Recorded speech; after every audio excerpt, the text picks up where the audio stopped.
Jai Jai Prabhupada, Prabhupada, Prabhupada, Jaya Jaya Prabhupada.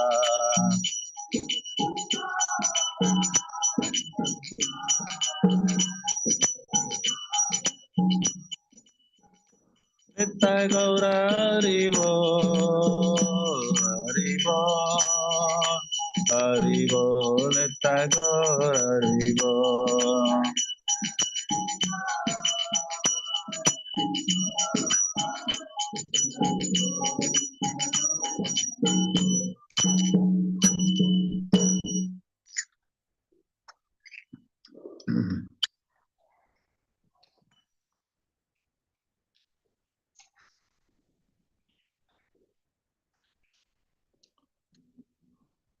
Om Namo Bhagavate Vasudevaya.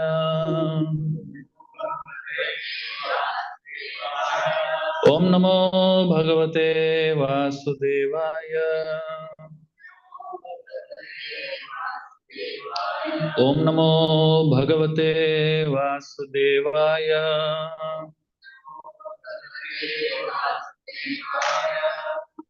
Om Gyantimirandasya Gyananjana Salakaya Chakshurunmilitam Yena Tasmai Shri Gurave Namaha. Shri Chaitanya Manobishtam Stapitam Yena Bhutale Swayam Rupa Kadamayyam Dadati Swapadantikam Vandeham Shri Guru Shri Yutaha Padakamalam Shri Gurun Vaishnavamscha Shri Rupam Sagrajatam Sahagana Raghunatam Vitam Tam Sajivam Sadvaitam Savadutam Parijana Sahitam Krishna Chaitanya Devam Shri Radha Krishna Padan Sahagana Lalita Shri Vishakam Vitamscha He Krishna Karuna Sindhu Dinabandhu Jagatpate Gopesha Gopika Kanta Radha Kanta Namostute Tapta Kanchana Gaurangi Radhe Vrindavaneshwari Vrishabhano Shute Devi Pranamami Haripriya Vancha Kalpatarubhyascha Kripa Sindhubhyevacha Patitanam Pavanebhyo Vaishnavebhyo Namo Namaha. Jai Shri Krishna Chaitanya Prabhu Nityananda Shri Advaita Gadadhar Shivasadi Gaur Bhaktavrinda Hare Krishna Krishna Krishna Hare Hare Hare Ramo Rama Ramo Hare Hare.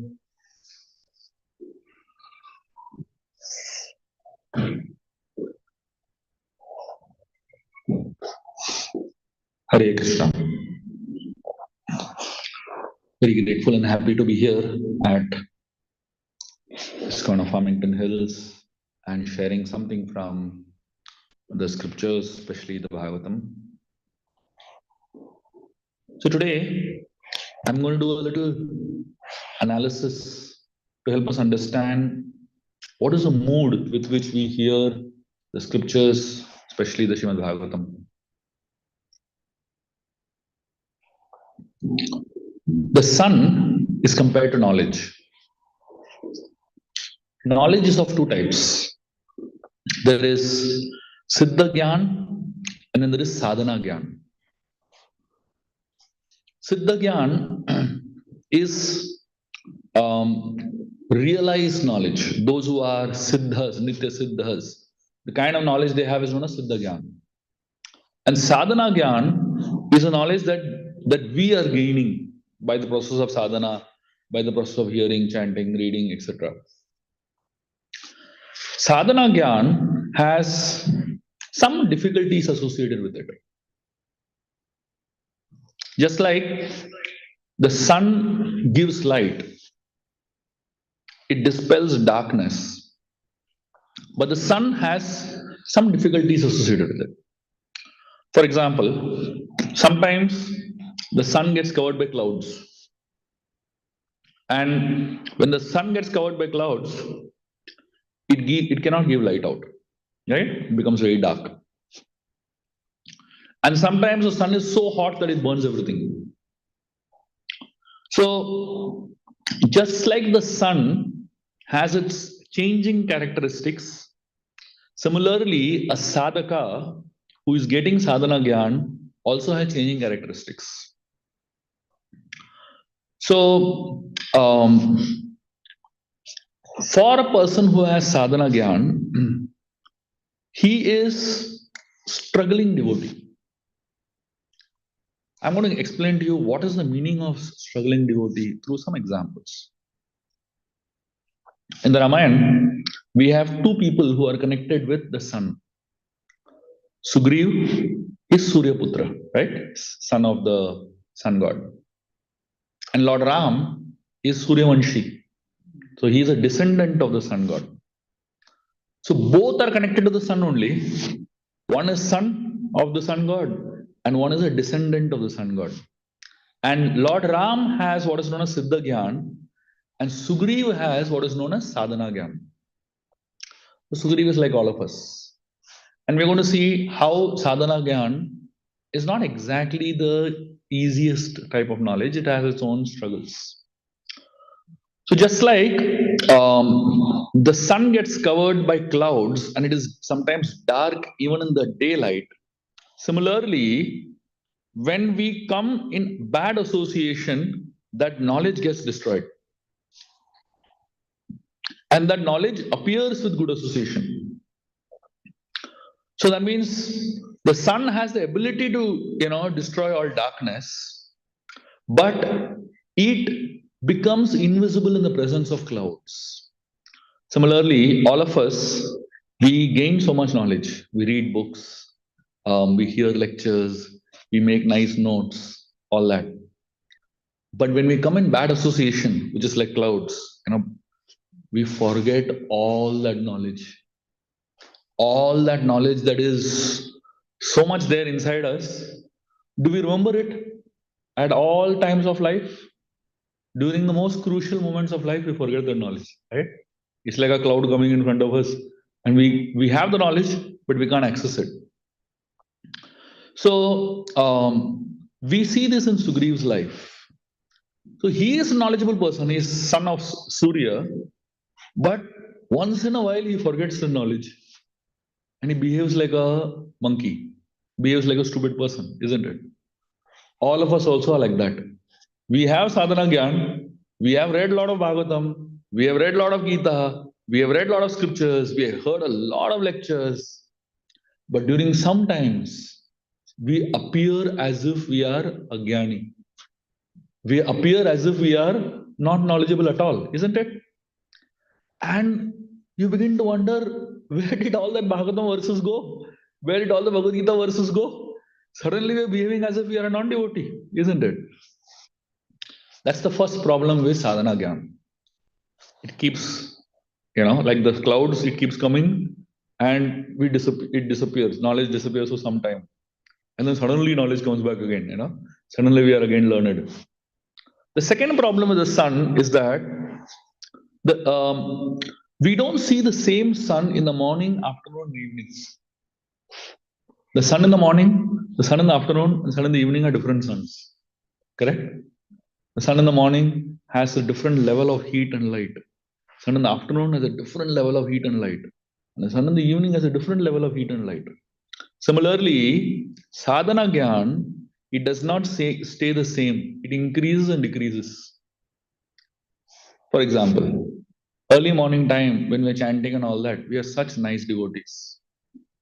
As the day progresses and all the office politics and all the different things start, we don't really behave like devotees anymore. And by evening, we're almost like demons, basically. So it's just like the sun, it's going up and down. Our knowledge also and our ability to understand things also goes up and down. The third problem with the sun is that sun gives light, But along with the light, the sun also gives heat. So with knowledge comes what is called as abhiman. Abhiman means pride of knowledge. So we get knowledge, which is like the sun, which is very, very intensely light. It gives a lot of light to the world. But along with that light comes heat also. There are some people who sit on the Vyasa sun. They give more light than heat. Sorry, they give more heat than light. When you hear them, you feel, oh my God, I'm dead. Yeah. So when we speak out of knowledge, there has to be humility in your speech. There has to be a reflection of humility in your speech. But if there is a reflection of pride in your speech, abhiman in your speech, it doesn't exactly give warmth, but it gives heat, isn't it? There was once a discussion in astrology. So, in astrology, it is believed that if there are higher planets in your horoscope, then there is progress. And with lower planets, there is decline. So, if Sun is high in the horoscope, um, is it better, or having Sun in lower planets is it better? When the Sun is high, such a person never gains popularity. In your horoscope, if Sun is high, you will never gain popularity. But when the Sun is low, that person gains a lot of popularity. So high Sun is like summer sun, and low sun is like winter sun. The sun in the summer season is not a very popular sun, isn't it? The sun in the summer season, people hate it. Everyone gives bad words to that sun in the summer season, isn't it? If you go to India during April, May, everybody is cursing that sun. But that same sun during Kartik month, people love it. They bless it. Now winters are going on here. If the sun comes up, the sun will get a lot of blessings. But the same sun, when he comes up in summer, he'll get a lot of bad words, basically. So essentially, the point is that you may have a lot of light to give the world. But along with that light, if you give too much heat to the world, people don't like you. With light, you should give warmth, not heat. So there are some speakers who give warmth to people. So when you hear them speak, you feel cozy, you feel comfortable, you feel hope, you feel inspired. And then there are some people, you hear them, you start sweating. You feel, scared. You feel fear. You feel discomfort, isn't it? Now that's the difference between summer sun and winter sun. So knowledge of a person who is without abhiman is pleasing and comforting. And knowledge of a person with abhiman, it causes panic and fear and even terror. So the problem with the sun is also the problem with all the sadhakas. So all of us, we have sadhana gyan. So first problem with sadhana gyan is that clouds keep coming. So once in a while we keep forgetting the knowledge that we have. When a cloud of bad association comes, we forget the knowledge for some time. And then when wind blows and the cloud goes away, then suddenly we remember all the knowledge, right? Therefore, in Sugriva's life, we find he was a very knowledgeable person, but once in a while, bad association comes like Vali, he forgets all the knowledge. And then Hanuman comes, Pavan Putra, with the wind, blows off that cloud, and suddenly he becomes knowledgeable. That's why you should choose the association wisely. Even among devotees, you should choose that association which is not like a cloud, but which is like a wind that inspires you, takes off those clouds. And then you should stay away from that association that clouds your knowledge, that kind of puts a veil on your knowledge and doesn't help you see everything. So the idea of knowledge is that it should not make us proud. Idea of any kind of achievements, any kind of success is that it should not make us proud. In the Srimad Bhagavatam, we find this very amazing story of Shaubari Muni. Shaubari Muni was a very exalted sage who lived inside a lake in Vrindavan. So Shaubari Muni wanted to stay away from people so that he absorbs himself in devotion and in his austerities. So he realized as long as I stay outside, people will come and disturb me. So let me go inside the lake and meditate. So he sat inside a lake and he was meditating for years and years to come. And as he was meditating, um, obviously it was very intense. And one day, Garuda came to that particular lake to do fishing. Now you can't ask me why, how come Garuda is eating fish? He's in a body of an eagle, so it's a staple diet basically. So Garuda came to do his duties, and Shaubari Muni, he was sitting inside the lake. The fishes of that lake went and took shelter of him. Shaubari Muni was sitting inside the lake and doing tapasya. He was in his own world. He was minding his own business. These two, three fishes came to him and they told him, "O great sage, we take shelter of you. Please save us from Garuda." Just like Shaubari Muni was minding his own business, Garuda also was minding his own business. But these fishes, when they came and told Shaubari Muni, "Please help us and save us," and all that, suddenly Shaubari Muni felt that I am responsible for these fishes. And he cursed Garuda that he cannot come into this lake. If he comes into this lake to fish, he will die. Now, obviously, Garuda is not going to be affected by this curse. He is personal carrier of Lord Vishnu. But Garuda took those words of Shaubari Muni seriously and never came back to that.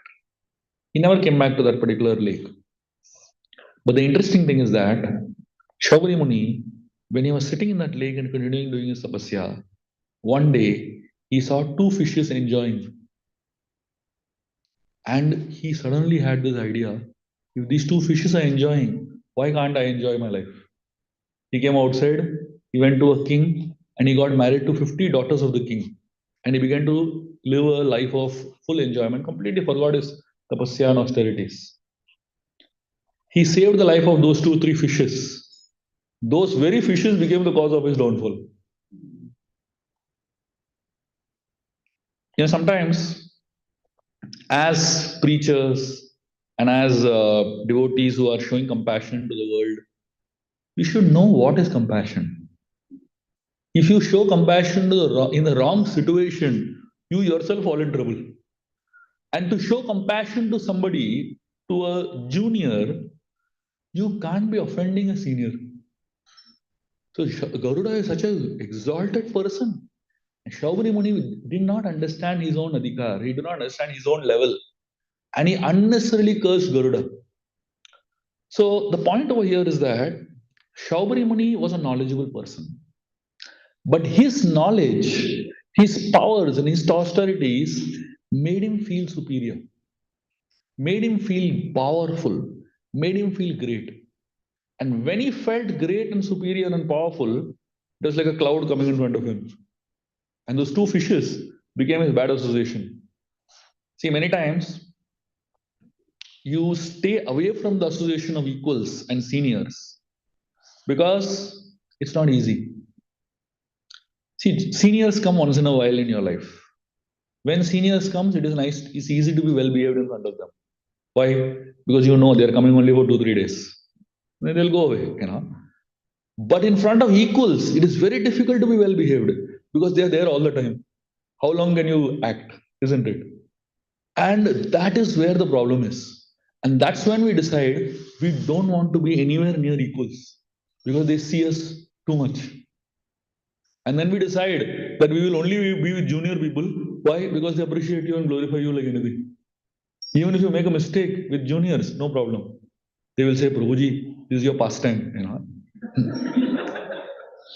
You say, in Shrimad Bhagavatam, Krishna said, Sarva Dharman Parityajya. They'll say, wow, wow, very nice, very nice.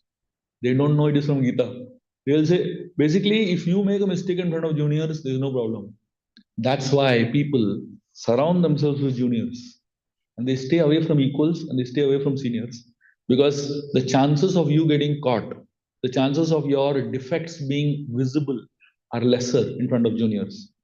Shabri Muni remained inside a lake alone, surrounded by only juniors, all fishes, taking shelter of him, calling him great, calling him powerful, calling him their master. And Shabri Muni loved that atmosphere. One senior came in, he cursed him and sent him away. Interesting, isn't it? One senior came in, he couldn't handle it.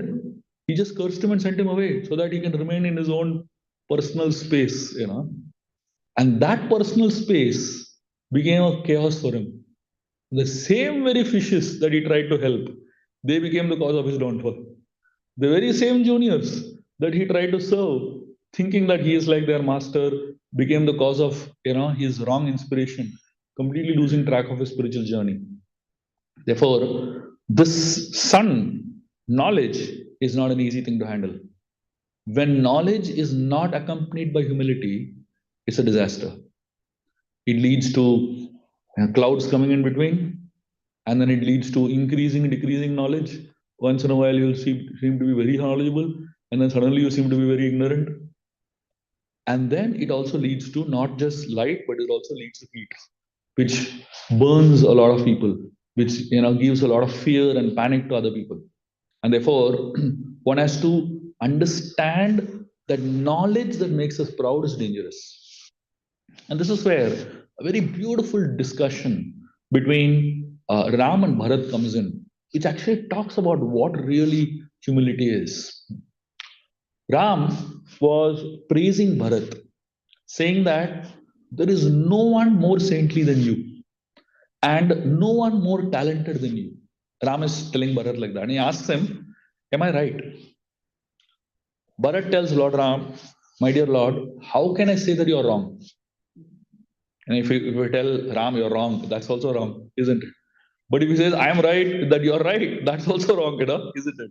It's like him accepting. So Bharat says, I can't say that you're wrong. But Bharat says, so then Ram asks him, if I am right, that you are, that there is no one more saintly than you and more talented than you, then why are you calling yourself the biggest sinner? Because Bharat kept calling himself the biggest sinner in the world. Because Kaikeyi, his mother, became the cause of Ram being banished. So Bharat felt responsible. So he kept calling himself the biggest sinner. So Ram tells Bharat, please stop doing that. Don't call yourself the biggest sinner. So Bharat tells Ram, my dear Lord, what you're saying is right, but what I'm saying is also not wrong. So Bharat gives a fantastic analogy. And this analogy is so apt for a devotee to think of their own lives like this. So he says, a piece of iron is iron only. But if you take that piece of iron to a parasmani, you touch that piece of iron to a parasmani, that iron becomes gold. It transforms its property and it becomes gold. The minute the iron touches parasmani, it becomes gold. Now, whose ability is that? Is it the ability of iron or is it the ability of the parasmani? Obviously, it is the ability of the parasmani. So he says, I am like iron and you're like parasmani. In touch with you, I have become like gold. But it's not my ability, it's your ability. So when, Bharat, he does a lot of austerities, very intense tapasya in those 14 years that Ram is away. So people are asking him, why are you doing so much tapasya? You already have achieved the blessing of Lord Ram. You have already achieved the fruit of your tapasya because Ram is pleased with you. So Bharat says, I am like iron and Ram is like parasmani. By his touch, this iron has become gold. But I have to keep checking myself if I'm still gold or I'm becoming iron again. So by the touch of Srila Prabhupada, by the touch of devotees, we have all become like gold. But we have to keep checking whether I'm still gold or I'm becoming iron slowly. As long as we are in touch with the principles, as long as we are in touch with with the principles of devotion, with acts of devotion, with our basic sadhana very intensely, we will remain gold. But the moment we are not alert, and our mind can cheat us, and the moment we our mind cheats us, we go back to being iron. We go back to being, what we were before. So all of us, when we come across sadhana, when we come across sadhana gyan, we come across knowledge, we become like gold only. But we should always remember that I was once iron. As long as we remember I was once iron, we will always be conscious of the fact that I can become iron anytime. Right now I might be gold, but being gold is not my original nature. My original nature is that I am iron only. By contact with great devotees, by contact with this knowledge, by contact with Srila Prabhupada, we have become gold. But gold is not our nature. Our original nature is iron. Anytime we can become iron again, simply when that contact goes away. So that thought keeps us humble and keeps us grounded. And the moment you deviate from that thought, suddenly you start looking, some part of it is becoming iron, becoming brown here, becoming brown there. Suddenly, slowly, transformation happens. And then one day we are fully iron again. This prevention from us becoming iron, the only way to prevent us from becoming iron is to make sure what goes into our ears. Our ears are the pathway for us to become gold, and our ears are the pathway for us to become iron again. And therefore, it is important that we decorate our ears with the right kind of knowledge, with the right kind of things that go in. If we expose ourselves to too much gossip, to too much politics, to too much backbiting, to too much of finding faults with other devotees, to that extent, we are exposing our ears through to so many of these anarthas, and through the years, our heart starts transforming, and it becomes back into iron. Um, the nature of people who are proud is that they love to hear their own praise. In the Ramayana, we find Kumbhakarna, who had the word Kumbhakarna means the one who had big ears. Kumbha means like a pot, and Karna means ears. His ears were like huge, like a pot. And people who are ahankari, who are very proud, they have very huge ears.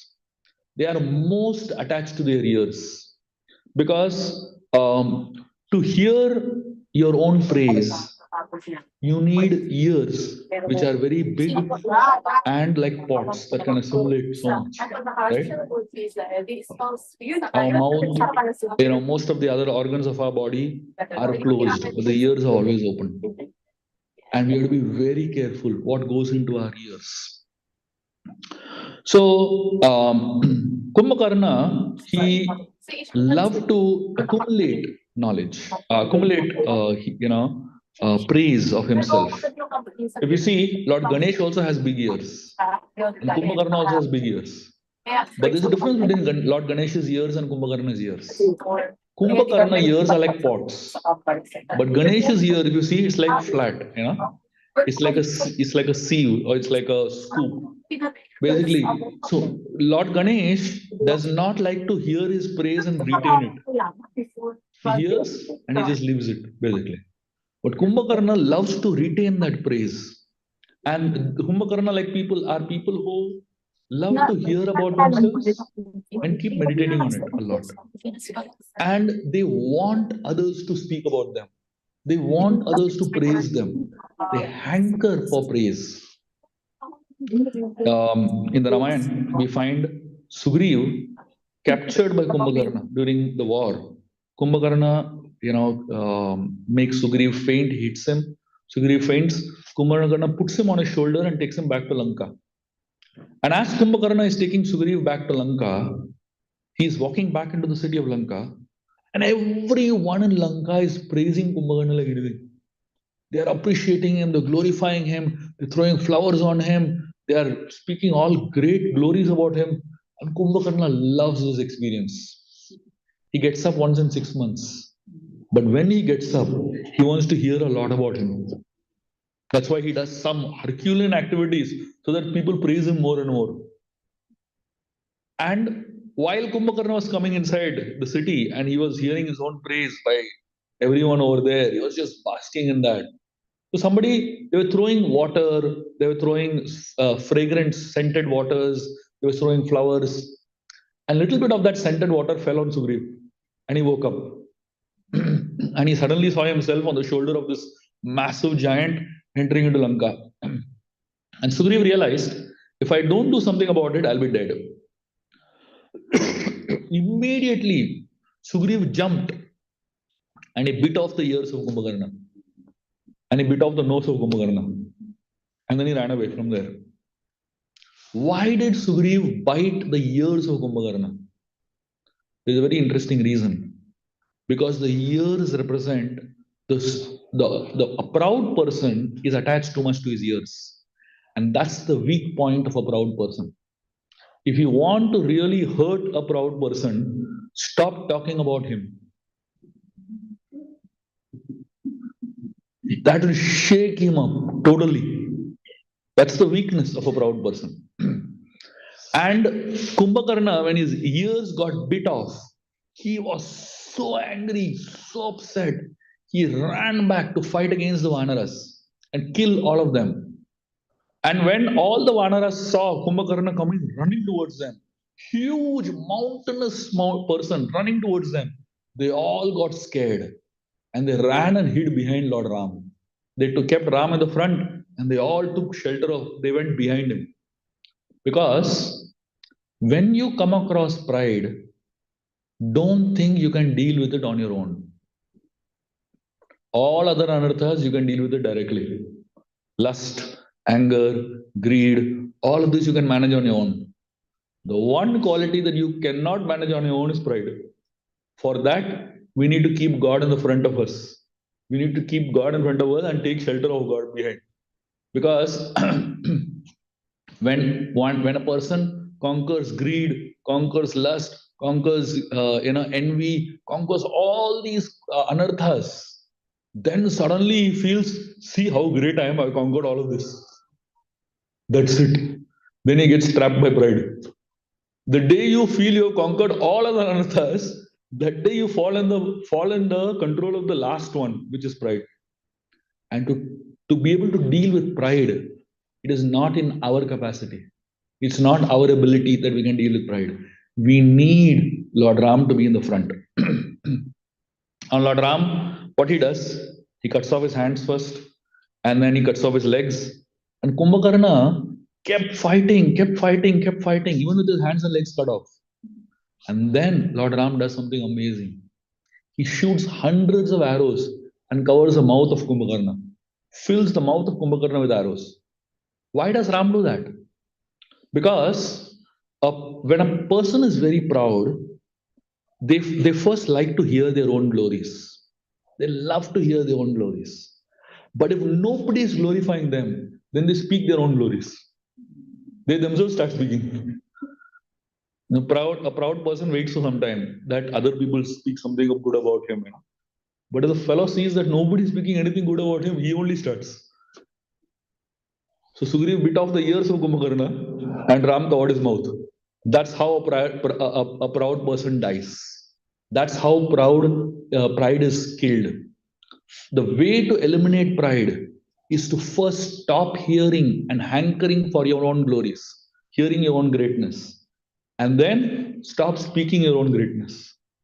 So essentially, social media is all about becoming proud, more and more proud. You speak about your own greatness, isn't it? That's what most people are using the social media platforms for. Nobody's hearing, nobody's saying anything about me. Let me only speak about myself. That's the whole idea. So first stop hearing about your own greatness and then stop speaking about your own greatness. And instead use your mouth to speak about the greatness of others. Use your ears to hear about the greatness of others. The moment you stop speaking about your own greatness and stop hearing about your own greatness and use the mouth and ear to hear and speak the greatness of other people, that's when pride dies. In the Srimad Bhagavatam, there is this fantastic story of Prithu Maharaj and Indra. When Prithu Maharaj is performing these Ashwamedha Yagyas one after another, he did 99 Ashwamedha Yagyas. And after completing 99 Ashwamedha Yagyas, Prithu was going to do the 100th one. When he was about to embark on his 100th Ashwamedha Yagya, at that point in time, Indra comes and steals the horse. Prithu now gets very disturbed. The Brahmanas ask, where is the horse? Ashwamedha Yagya can't complete without the horse. Prithu went, found the horse, fought with Indra, got back the horse. Again, Indra kidnapped the horse. Again, Prithu went and fought, again got back the horse. Again, Indra took back the horse. This is going on and on and on, again and again and again. And it was really getting out of hand. At that time, Lord Brahma came and spoke to Prithu. Brahma asked Prithu, my dear Prithu, why are you doing this yagya, Ashwamedha Yagyas? Prithu said, to please the Lord. Brahma said, I can assure you the Lord is already pleased with you. Stop doing the 100th one. Prithu thought a lot about it. See, those who reach 99, they are dying to reach 100. That's like the goal of their life, to get that 100 number, And Prithu was told to forget the 100 and be happy with 99. And especially when it is not even his fault. Where is it his fault? It is the fault of Indra. Prithu should have ideally said, why are you coming and giving me lecture? Go and give him lecture. Oh, you should not come and tell me. You go and tell him. But Prithu realized that instructions are not given to the person who is wrong, but is given to the person who is mature. If you are being given an instruction, it simply means you are more mature. It simply means you have the ability to digest that instruction. So usually what happens is that we are all stuck between right and wrong. But spirituality is going beyond right and wrong. Spirituality is about looking at it from a more mature perspective. Unfortunately, in most organizations, especially in spiritual organizations like ISKCON, we are always stuck between right and wrong. We're saying, how Prabhu, why he is coming and giving me instruction? You won't give him instruction. Baba, spirituality doesn't work like that. If you are getting an instruction, it simply means you are expected to be more mature and you are thought to be more mature. And Prithu, he thought a little bit about it. And he said, fine, I'm letting go. The 100th Yagya. And Prithu did not complete the 100th Ashwamedha Yagya. Indra thought, I won. And Prithu, he realized spirituality is not about winning or losing. It's about pleasing the Lord. Sometimes by losing, you actually please the Lord more than by winning. And here is a beautiful example of someone who prioritized humility over pride. Prithu, by giving up that 100th yagya, he actually won the heart of the Lord. He won the heart of Lord Brahma. And by being stuck to the 100th yagya, to not allowing that to come, Indra actually displease the Lord and displease Lord Brahma.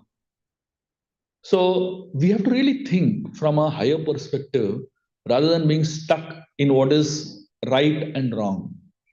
The idea of spirituality, it actually goes beyond, it helps us go beyond this whole thought of right and wrong. We've got so much dirt inside us, isn't it? We've got so many anarthas inside us. And how do we clean all these doshas, all these anarthas which is there inside us? Interestingly, inside us, the Lord also exists, right? The Supreme Lord is residing inside us as a Paramatma. When we have so much anarthas inside us, does those anarthas also get affected, also affect the Lord who is inside our hearts? The Lord cannot be affected by these anarthas because the Lord is called as Putatma. This is one of the names of the Lord. He is called Putatma because he is always pure and he also is a purifier of everyone. Just to give you an example to help us understand this better, um, ISKCON is famous for halwa, isn't it? And especially if it is halwa made with butter, it is really, really tasty. People love butter halwa. And filled with sugar, filled with ghee, and filled with butter. And it's very greasy. So if you eat butter halwa with your hands are all sticky. You have to use soap to clean it. Otherwise, the stickiness of the ghee doesn't go away. But when you eat that halwa with your hands, you put it in your tongue. Does your tongue become sticky? Have you ever cleaned your tongue with soap? No matter what kind of sticky stuff you eat, do you need to clean your tongue with soap? Never. Because nothing gets stuck to the tongue. The greasiness of any substance does not affect the tongue. Similarly, the Supreme Lord is Putatma. He's inside our hearts. And all the dirt and all the greasiness that we have inside us does not stick to the Lord at all. If our tongue can remain so pure and clean in spite of all the dirt that we put inside, all the junk food and all the cheese and all the heavy, heavy stuff that we put inside, what to speak of the Lord who is within our hearts as a Putatma? And for us, we really need to start connecting with that Lord who is within our hearts, who is so pure, for us to become pure like Him. One time, there was a very exalted devotee who was asked, if the Lord is in everyone's heart, then what is the difference between a devotee and a non devotee? The Lord is there in non devotee's heart also, and the Lord is there in devotee's heart also. So, what is the difference between the devotee and a non devotee? And this devotee gave a wonderful answer. He said, in the heart of people where the Lord is awake, that person is a saint. And in the hearts of those people where the Lord is sleeping, that person is not a saint. Simple. In every, see, the Lord has two forms. Paramatma is standing, active, and then Mahavishnu is sleeping. Yeah. So in some people's heart, the Lord is sleeping like Mahavishnu, completely asleep. Why? Because these people have not done anything to awaken the Lord, not done anything to, to get the Lord to be inspired and to stay awake in our hearts. And saints are those people who put an effort to awaken the Lord within our hearts. And that's why we all need to enhance our relationship with the Lord. So the only question that you'd ask yourself is, how can I enhance my relationship with Krishna? So a lot of us, we are in Krishna consciousness movement for many, many years. Some of us for 10 years, some of us for 20 years, some of us for 30 years, basically. Now, as we are spending more and more time in the movement, the question that we had asked ourselves is my relationship with Krishna deepening every day? Is my relationship with the Lord going deeper and deeper every day? So we have two types of relationships in the process of Krishna consciousness. We have a vertical relationship and we have a horizontal relationship. The vertical relationship is our relationship with Krishna, which is up, right? Vertical. And horizontal relationship is our relationship with devotees around us. To help us develop our vertical relationship with Krishna, become more and more stronger, We have to develop horizontal relationship with devotees also. In fact, the more deeper we have relationship with devotees, the deeper will be our relationship with Krishna. And the more shallow our relationship with devotees, the more shallow will our relationship be with Krishna. Many people, they are not able to understand this. And they think that I don't want to connect with devotees at all. I only want to connect with Krishna. Not possible. If you are not able to connect with devotees at all, there is no chance that you will have deep connection with Krishna. Very, very, very, very unlikely. Because that is the way spirituality works. I'll tell you a very small story from Vrindavan.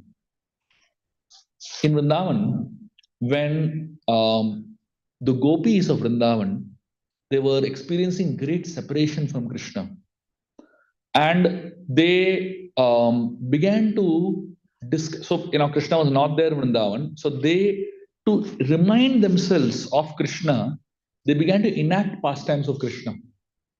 So one gopi would take the form of Krishna, and another gopi would take the form of Radha, and then they would do all the pastimes that Krishna did.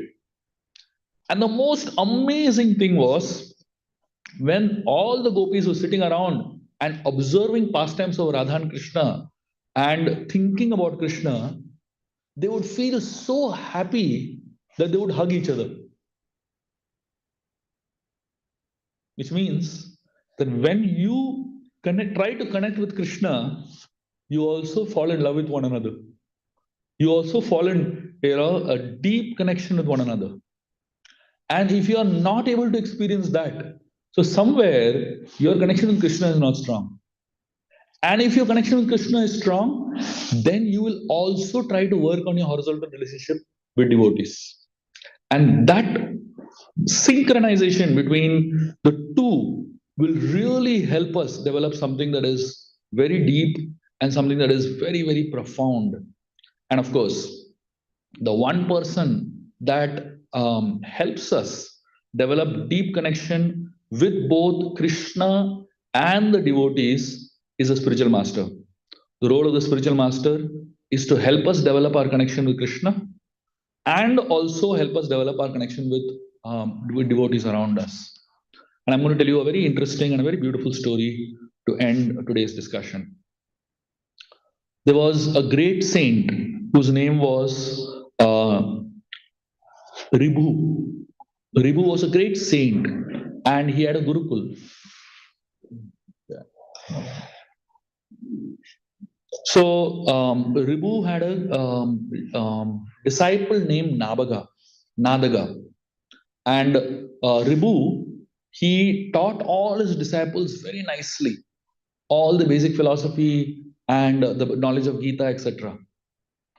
And finally, it came time for Nadaga to pass out from the Gurukul and go and start his own life. So Ribhu spent time with Nadaga and told him, my dear disciple, I hope you have learned everything I've taught you very well. And I hope you remember the Atma Tattva principles, that you're not the body or spirit soul. I hope you remember all the knowledge that I gave you about God. So Nadaga said, yes, yes, my dear master, I learned everything nicely. So then Nadaga went out, started living his regular life. He got married, he had children, and he started living his life nicely and peacefully. 1,000 years passed like this. After 1,000 years, the Guru, Ribhu, decided to go and test his disciple, Nadaga, to find out whether he's still practicing what he has learned. So he came to the house of Nadaga after 1,000 years. Now, obviously, Nadaga didn't recognize his Guru. 1,000 years later, how will you recognize anybody, isn't it?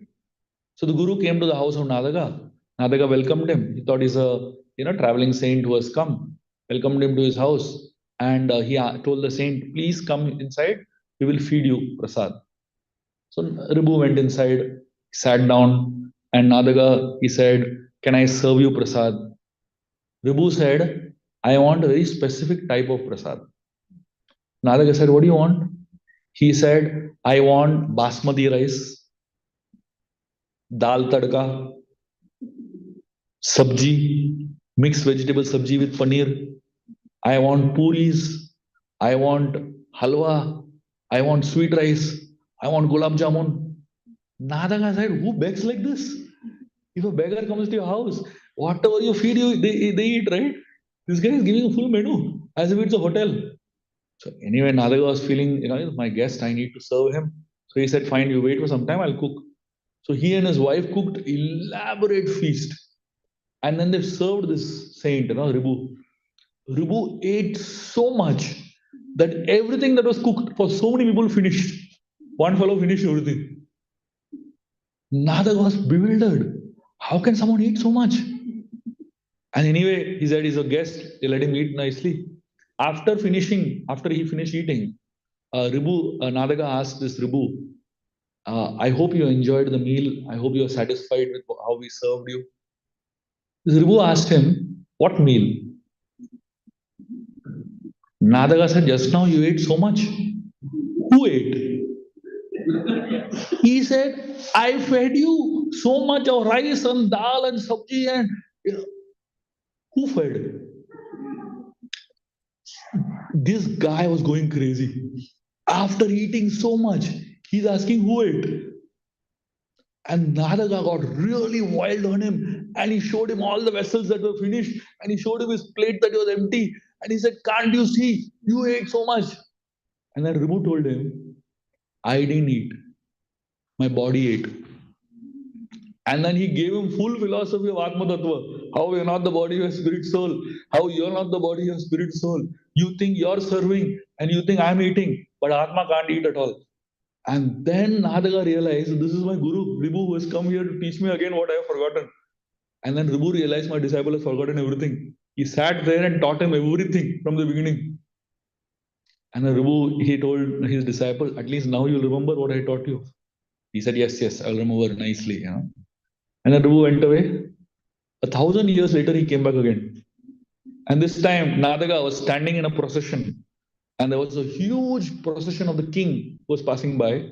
The king was sitting on an elephant, dressed in regal clothes. And there were all people from the kingdom standing in two lines, watching the king's procession pass by.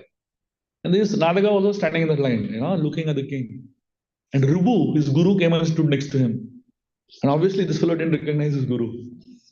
So his guru asked him, what is happening? And Nadaga said, the king's procession is going. We're all watching it. So this Ribu said, who is the king? Nadaga said that person who's sitting on the elephant, he's a king. And all these people who are watching are citizens. So he said, which king, which citizens? So he said, that person, can't you see on the elephant? Such a huge fellow is sitting on the elephant. Such a big elephant is there. Can't you see it? He said, which elephant? Which king? And this Nadaga got really wild. He said, can't you see this much? He sat on the shoulder of Ribu. And he said, the fellow who is on top, he's the king. And the fellow who is below is the elephant.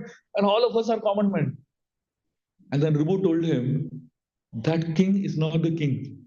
And that elephant is not an elephant. And then he told them the whole philosophy of Atma Tattva again. And then suddenly Nadaga realized that this is my guru who has come back again to test me. So this story is told in the Upanishads. And the story illustrates one very important and a very deep fact. The fact that all of us, we study the scriptures, we hear all this philosophy, but there is a big difference between knowledge and realization. Gaining knowledge is easy. Gaining realization is very difficult. Srila Prabhupada, when he was speaking one Radhashtami festival, he was giving a Radhashtami festival lecture. And he gave full lecture on how we are not the body, we are spirit soul. The disciples in the end asked him, at least tell one story of Radharani and Krishna. Prabhupada said, first you understand this, that you are not the body. And then someday you will realize Radha Krishna stories. So spiritual master's role in our life is to help us move from the stage of knowledge to the stage of realization. So in our lives, whenever we think that we have gained knowledge, we should remember we may have gained what is known as sadhana gyan, but we are very, very far away from siddha gyan, which is realization of that knowledge. So for us to reach from sadhana gyan to siddha gyan is a lifetime process. And the role of a spiritual master is to give us the grace the blessing to transform our knowledge into realization. By our own efforts, by our own abilities, by our own intelligence, we will never become gold. We will always be iron. But by the blessings of the Guru, by the blessings of great teachers, by the tireless efforts of our Siksha and Diksha Gurus, we remain gold. The day we think we don't need them, the day we think we can manage on our own, that's the day we start transforming from gold back into iron. And that's the day we start realizing that we are very, very far away from realization. We are only at the stage of knowledge. Thank you very much. Hare Krishna. ग्रंथराज Shrimad Bhagavatam की, श्रील प्रभुपाद की. Any quick questions or comments, please? Hare Krishna. You want to say something?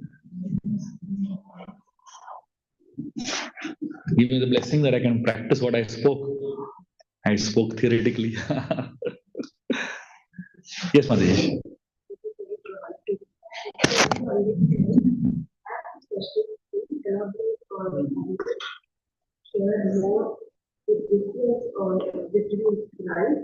And appreciation. The need for appreciation and how to do it. Yeah. So appreciation is something that comes naturally. So that means if someone appreciates you, it has to be something that happens spontaneously, happens unplanned, and happens naturally. You don't have to plan for appreciation. But the nature of pride is that it wants it in a planned way. So it wants appreciation in a planned way. So when appreciation comes on its own, you're grateful. But when appreciation is forced, it's not really of good taste. So I feel that's the difference. Yeah. We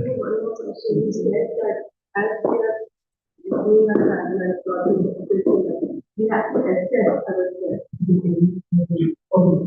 So we have to assess ourselves. This is a struggle I'm trying to understand.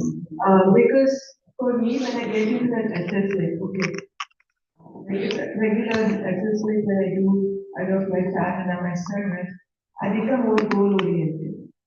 How can I become more process and doing it, it's always a struggle for me. I always work on the head of holding that shit. So how can I go from a goal to the process? See, Krishna consciousness is very simple. We unnecessarily complicate it by thinking. The more we keep it simple, the more faster we'll progress. Sometimes I think, I actually sometimes wish and pray that I didn't have intelligence. Life would be so simple and devotion would be so smooth, isn't it? Because we have intelligence, we have doubts also, So, as Srila Prabhupada always said, Krishna consciousness is simple for the simple. So I personally feel that it is best to not think so much and just feel and just do things according to what we feel will please Krishna, what we feel will impress, rather touch the hearts of the devotees, basically. So to the extent we are simple and to the extent we do things from our hearts for the pleasure of devotees and Krishna, to that extent we'll progress. And to the extent we become calculative, to the extent we start thinking, analyzing, and doing things in a very mechanical and calculated way, to that extent we'll complicate things. I hope it made sense. How does even sharing about assessing, how does that help you? I'll give you two things that are the benchmarks to find out if you are progressing. The first benchmark is that you will be happy.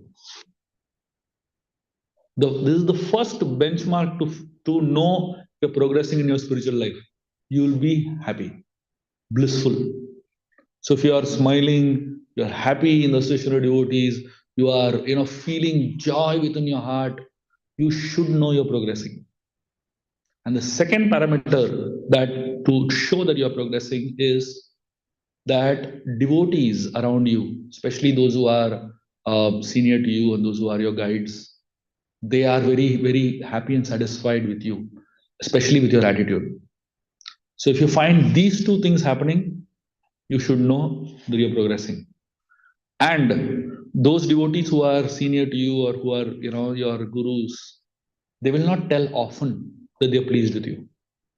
Once in a while, they'll make a statement. And in that statement, you will understand that they are actually very pleased with you. It'll happen once in a while, very random, very rarely.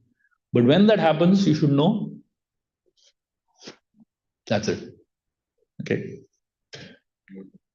Yes. You mentioned about gaining knowledge through the realization. So my first question is, what is realization? Because many times when we have realization, after a certain point of time, that realization gets covered up. Whether it's due to prana or something else, it gets covered up and then you forget completely. Oh, it's like in the past, but now I forget. Then it's like The realization that gets covered up is not realization, it's knowledge only. The realization is something that is very deep and it's something that is very, very profound. It can't get covered up. So if you are feeling that you have realization, but it's getting covered up, it's not realization at all. You still have a long way to go. Because when you realize, there's no scope of getting covered up, basically. But what is realization? Realization comes with blessings. Realization comes with blessings.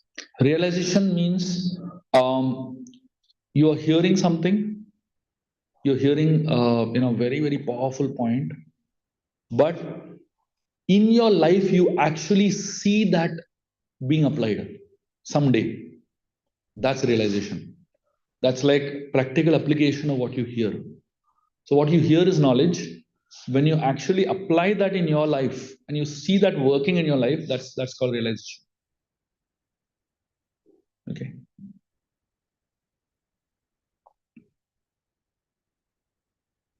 In the language of psychology, it's called insight. It's like sometimes when you're going through a struggle or a problem, and then somebody tells you one statement, and that statement hits you so hard, and you realize that this is what I was looking for. That's realization. It comes rarely, but when it comes, it is very, very deep and profound. So that's the steps, basically. Okay. Anything else? Yeah. So that's the first time that you said about Shobharimuni and Saula. Shobharimuni, he unnecessarily cursed her. And he said, what would have been the better way for him to be in that situation? He said, okay, he's not able to give up his own officials. But this is the case of senior and junior devotee. The junior devotee arrives to something, and senior devotee, whatever they are doing, but when junior devotee wants to do that, he wants to put forth his point. And what is the best way to do it? Yeah. First thing is, juniors don't know what is good for them. That's the first thing. Shobhari Muni, they went and complained to Shobhari Muni. Shobhari Muni cursed Garuda. Garuda never came back to fish in that lake. But after that, Kalia came in that lake. And all the fishes died. So who was benefited in the end? The few juniors who went and complained to Shobhari Muni, all of them died. So ultimately, what is beneficial? So that's the point. The point is that through this story, we realize that what is beneficial to you and what is not beneficial to you, you can't know. If Garuda had come and eaten, he would have eaten 1-2 fishes and gone. When Kalia came, he ate all the fishes died. Isn't it? So in spiritual life, it's a very, very thin line to understand what is right and what is wrong. To understand what is good and what is bad. Very thin line. And sometimes the line is so blurred, you can't even make out this is right or wrong. Usually our opinions are so insignificant. If I keep this hundi in the middle or in the side, what difference it makes? Doesn't make a difference. But you won't believe the number of fights that can happen over one hundi. You understand? Now tell me what is right and what is wrong in this. Yes, if somebody is telling that a principle which is very like a rock, that principle should be shaken, then it's right and wrong. Then there's a discussion. See, life should be like a flowing river. In a flowing river, there are two types of objects. One is a stone. The stones never float in the river. They are stuck. They're like they will not budge. But then there is hay, grass that can flow around freely in the river. So in some aspects of life, we should be like that hay, let go. And some aspects of life, we should be like a rock, steady. So the usual fights in ISKCON, what I have seen, usual differences of opinion in ISKCON are like about the hay type of things. Insignificant, inconsequential things. That's what people end up fighting for. What difference it makes? So letting go is thinking that this is too small an issue to invest our energy in. That's maturity. When you realize that my energy, which is so precious, should not be wasted in inconsequential things, then you can easily let go and not be attached to your opinions. But if you are too much attached to your opinions, you will be stuck in inconsequential things. And in the process of being stuck with inconsequential things, you will forget the principle, the most important goal of why you're here. So I think keeping ourselves reminded of that is a very, very important principle for us to learn to survive in an organization and to thrive in an organization like ISKCON. I hope it answered your question. Can you speak on the perspective of like it's in luminary or something, and we have to awaken where unnecessarily. Yeah. Is it like sometimes if someone is going to end up in trouble, we know that he'll end up in trouble, but should we tell him only when he's receptive or just be more? I'll give you an example to help you understand this. When Lord Chaitanya Mahaprabhu was in Puri, and Shivananda Sen was coming with his whole group, from Bengal. There was this person called Shrikant Sen who also traveled along, And Nityananda Prabhu in that whole procession, he kicked Shivananda Sen because he didn't get food on time, Shivananda Sen was behind some official work, and Nityananda Prabhu didn't get food on time. Nityananda Prabhu kicked him on his chest. And the Shrikant Sen was so disturbed that he came all the way to Mahaprabhu. And when he came to Mahaprabhu, he came with his upper cloth on his body. Because, his upper cloth was on his body. And Govinda was assistant of Mahaprabhu, was about to go and give him feedback. Baba, you can't go in front of Mahaprabhu with upper cloth on your body. So in those days, etiquette was that when you go in front of Mahaprabhu or any senior, you remove the upper cloth from your body. So Govinda was about to go and give him instruction, remove your upper cloth. Mahaprabhu told him, don't go and tell him this. And Mahaprabhu told him, it's very interesting how Mahaprabhu analyzed it. He said, a person who is having a disturbed mind does not need advice. They need hope. So when you come across someone whose mind is disturbed, don't try to go and give him instructions. Let it be. You need to give him hope, basically. So in the case of Garuda, when he saw the Shauri Munis cursing him, Garuda felt, why should I obstruct, him from doing what he wants to do? He said, it is between him and Krishna. I'm not going to be, coming in between. Garuda quietly walked away because it was about him. If Garuda had seen him doing something with some other devotee, probably he would have intervened and spoken. Because it was about him, Garuda just let go. And in a very humble way, he walked away. So if it is about your life and you are in the picture, it's best to just walk away quietly. Because the moment you start saying something, it will seem that you're defending yourself.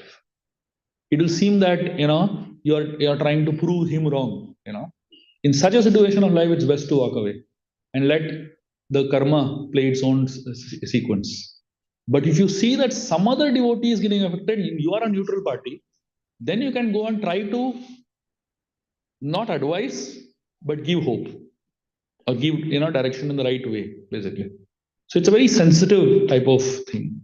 Can you elaborate a little bit on giving advice and giving hope? Yeah. See, giving advice is instructive. Giving hope is love. So Mahaprabhu, in that particular story I was telling you, he didn't give Shrikant Sen any advice. He just gave him love. And over a period of time, Shrikant Sen understood he made a mistake. He had misunderstood Nityananda Prabhu. So sometimes you just have to give people love. Just have to give people, space, give people time, give people, a little time for recovery. So that's what I would say is the difference between giving advice and hope. It's like just let them get the time. Yeah. Let time pass, and for that moment, you give them love and affection. Be kind to them, be loving to them. Don't unnecessarily disturb them further, basically. And then over a period of time, they'll understand. But that they made a mistake, then they'll repent also, basically. Yeah. Thank you. Hare Krishna. Thank you very much. Very, very happy and grateful to be with all of you all here today. Granthra Srimad Bhagavatam ki, Srila Prabhupada ki.